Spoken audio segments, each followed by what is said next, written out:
கலை இப்போ மக்கள் பிரச்சனை சார்ந்த சந்திப்பு, முதல்வருடனான சந்திப்பு என்பது மக்கள் சார்ந்த பிரச்சனை அப்படின்றது. இந்த இடைநீக்கம் அப்படின்றது வந்து திரு சிந்தனை செல்வன் எம்எல்ஏ அவர்கள் சொன்ன மாதிரி இன்னும் நீங்கள் புரிஞ்சுக்கிட்டு வாங்க, கள அரசியல், தத்துவார்த்த அரசியல் இன்னும் ஒரு ஆழ்ந்த புரிதலோடு வாங்க அப்படின்னு ஒரு ரெஸ்ட் கொடுத்துருக்கோம். இதற்கு பின்னணியில் பெரிய அரசியல் கணக்கெல்லாம் இல்லைன்றதை எப்படி எடுத்துக்கிறீங்க? நல்ல வேலைக்கு மேல் படிப்புக்காக லண்டனுக்கு அனுப்பல அவரை, அது வரைக்கும் உங்களை பாராட்டலாம்.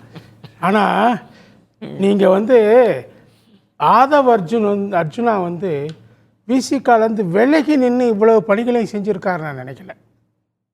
விசிகா உள்ளே இருந்தே தான் அவர் செய்கிறார், செய்து கொண்டே இருக்கிறார், இன்னும் செய்வேங்கிறார். நீ வெளியே அனுப்பிச்சேன்னா நான் உள்ளே தான் இருப்பேன் அப்படிங்கிறார். ஆக இது வந்து இவ்வளவு நாள் நீளமாக அவரை பேச விட்டுட்டு திடீர்னு ஒரு நாள் முழித்து கொண்டு அவர் மேல் நடவடிக்கை எடுக்கிறாங்க. அதுதான் எனக்கு புரியலை. ஏன்னா நான் என்ன சொல்கிறேன், இப்போ இந்த ஆதவ் அர்ஜுனா மேலே சஸ்பென்ஷன் ஆர்டர் கொடுத்துட்டீங்க. அவர் வைத்த கோரிக்கை, உங்கள் கோரிக்கை ஆட்சியில் பங்கு என்பது, அந்த கோரிக்கைக்கு நீங்கள் சஸ்பென்ஷன் கொடுத்துட்டீங்களான்னு தான் கேள்வி எனக்கு. அதையும் சஸ்பெண்ட் பண்ணிட்டீங்களா அந்த கோரிக்கையை? அந்த இடத்துல எத்தனை முறை தான் திருமாவளவன் அவர்கள் அதை விளக்குறது? அதற்கு ஒரு சமூகவியலாக அது வேண்டாமா? வெறும் முழக்கமாக இருந்தால் போதுமா? அது வேணுங்க அப்படின்னு சொன்னால் போதுமா? அதற்கான களச்சூழல் வரணும், சமூகம் தயாராக இருக்கணும். அது வரைக்கும் விசிகா போராடும்னு சொல்வது எங்கே? திமுக கூட்டணி திமுகவை எதிர்த்துட்டா அதிகாரத்தில் பங்கு கிடைச்சிரும்னு சொல்றது வந்து சரியான தத்துவார்த்த பார்வையா? அதை திருமாவளவன் அவர்கள் ஆதரிக்கணுமா என்ன? எங்க விஜய் வந்து ஒரு அஸ்திரத்தை தூக்கி போட்டார், என் கூட வந்து ஆட்சியில் பங்கு தர்றேனாரு. அது ஒரு பிரளயத்தை உருவாக்கியது தமிழக அரசியலில்.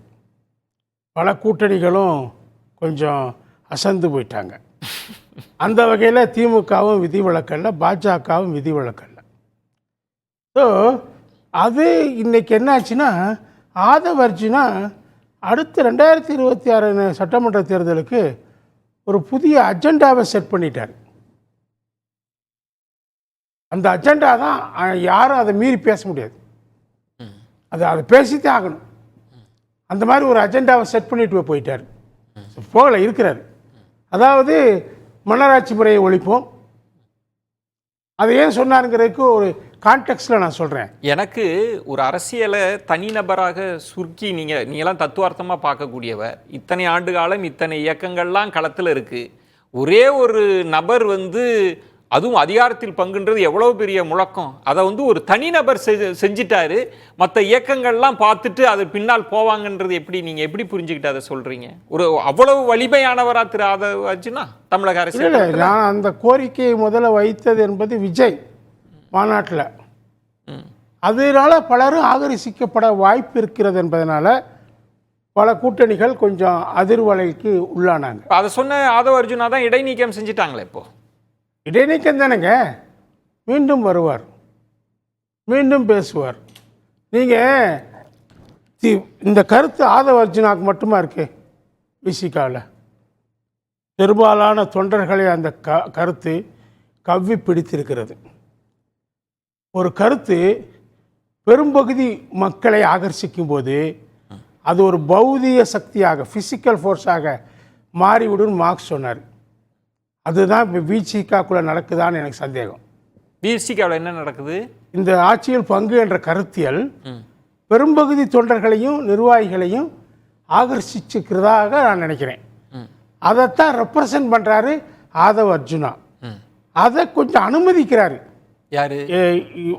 இவ்வளவு காலமும் அனுமதிச்சார் திருமாவளவன் அவர்கள். அவர் முத நாளே சொல்லியிருக்கலாம் நீ அதை பேசாதேன்னு சொல்லி. இல்லை, அதில் அவருக்கு எந்த மாற்றம் இல்லை. இது எங்கள் கருத்து தான், நான் முன்பு பேசிய கருத்து தான். எங்கு பிரச்சனை வருது அப்படின்னா ஒரு கூட்டணிக்குள் குழப்பத்தை ஏற்படுத்துறது. அங்கதானே பிரச்சனை வருது. இப்போ அது ஆட்சியில் பங்கு இருந்தால் தான் கூட்டணிக்குள்ளே போவோன்னு சொல்கிறது தான் வந்து நிர்பந்தத்தின் அடிப்படையில் பேசுவது தான் பிரச்சனை. விசிகாவுக்கும் அதுக்கு அவங்க கோர் ஐடியாலஜி அதுதான். பட் அந்த கோர் ஐடியாலஜியை காலம் கனிந்து வரட்டும் காத்திருக்கிறோம் நாங்கங்கிறாங்க அவங்க. இவர் அதை உடனடியாக அதை கொண்டு வரதுக்கான வாய்ப்பு இப்போ காலம் வந்துருச்சுங்கிறார். ஏன்னா எனக்கு பொறுத்தவரை 2026 சட்டமன்ற தேர்தல் என்பது தனித்த ஆட்சிக்கு முடிவு கட்டக்கூடிய சட்டமன்ற தேர்தலாகத்தான் இருக்கும் என்னுடைய கணிப்புப்படி. அது சரியா தவறான்னு அப்போ பார்த்துக்குருவோம். ஆனால் அந்த மாதிரி ஒரு கட்டம் வந்தாச்சு தமிழக அரசியலில்.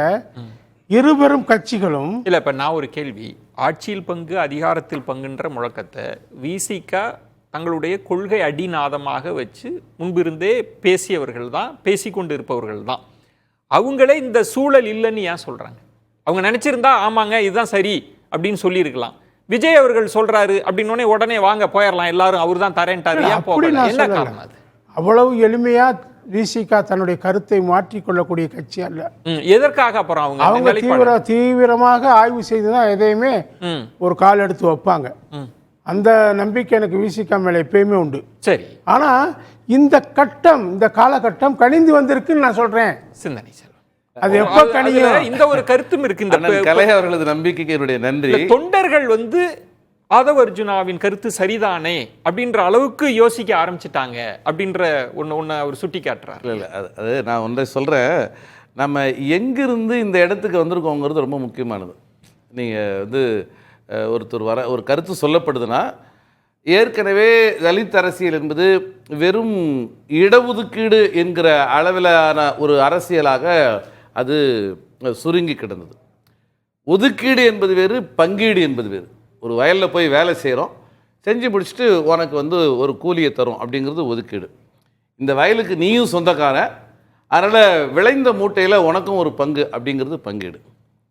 இப்படி தான் நம்ம பொதுவாக புரிஞ்சுக்கிட்டு இருக்கிறோம். ஆனால் விடுதலை சிறுத்தைகளை பொறுத்தவரையில் ஒரு ஆயுதம் தாங்கிய போராட்டத்தின் மூலமாக அதிகாரத்தை கைப்பற்றுவது என்கிற விவாதத்திலிருந்து தொடங்கி பவர் கேப்சரா பவர் ஷேரா, இல்லை இனிமேல் ஆயுத போராட்டங்கள் மீது நம்பிக்கை வைக்க முடியாது, நாம் இந்த பாராளுமன்ற ஜனநாயகத்தின் மீது நம்பிக்கை வைப்போம், புரட்சியாளர் அம்பேத்கர் காட்டிய வழியின் அடிப்படையில் இந்த பவர் ஷேரை நோக்கி நாம் பயணப்படுவோம் அப்படின்னு அந்த அளவுக்கு இந்த எக்ஸ்ட்ரீமெண்ட்டையும் அந்த எக்ஸ்ட்ரீமெண்ட்டையும் பல ஆண்டுகள் விவாதித்து இந்த கோரிக்கையை, இந்த கொள்கையை முன்வச்சோம்.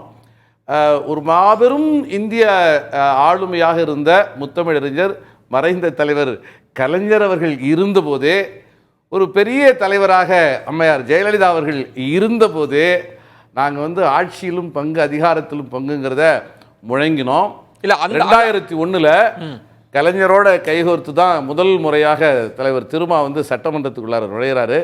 எங்களுக்கு நாடாளுமன்ற தேர்தலில் உரிய பங்கீடு கிடைக்கலன்னு சொன்னவுடனே மரியாதைக்குரிய முத்தமிழறிஞர் கலைஞர் மனம் நோகினாலும் ஒரு கொள்கை என்பது மிக முக்கியமானது என்கிற அடிப்படையில் அன்றைக்கி சட்டமன்ற உறுப்பினர் பதவியை ராஜினாமா பண்ணிவிட்டு வெளியே வந்தவர் தோழர் திருமா. அல்ல, அதிகாரத்தில் பங்கு ஆட்சியில் பங்கு அப்படிங்கிற விஷயம், அதிகாரம் அப்படிங்கிறது சொல் எவ்வாறு உற்பத்தி செய்யப்படுகிறது என்பது குறித்து இந்தியாவில் வேறு எந்த ஃபிலாசபரோடையும் பேசுகிற அளவிற்கு விடுதலை சிறுத்தைகளில் பொறுப்பாளர்கள் இருக்கிறாங்க.